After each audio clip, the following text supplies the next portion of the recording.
Sweet and sour tilapia.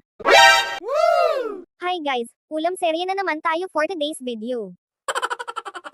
Ayan na nga, nire-ready ko na ang mga ingredients na gagamitin ko. Guys, sino dito ang nakaka-relate na mga misis na iniisip kung ano ang lulutuin na ulam sa araw-araw, di ba? Kung minsan mapapaisip na lang tayo na kung ano na naman ang ulam na lulutuin natin.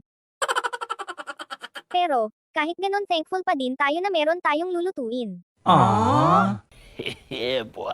Ayan, tapos ko nagayatin ang mga ingredients na gagamitin ko. Tulad ng sibuyas, bawang, luya, carrots, red bell pepper, asukal, cornstarch, suka, tomato sauce at tilapia. Una ay prinito ko muna ang tilapia.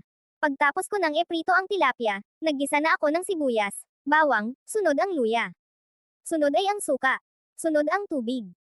Pagkakulo ng tubig nilagay ko na ang tomato sauce. Hinalo-halo. Sunod nilagay ko na ang asukal.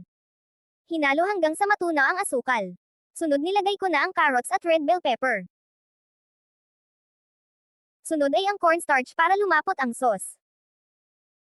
Tinimplahan ko na din ng pangpalasang asin at paminta. Nung luto na ang sauce, nilagay ko na ang prinitong tilapia. Ayan na guys, luto na po ang ating ulam ngayong gabihan. With fruit dessert na mangga at saging. Kain po tayo. Aww.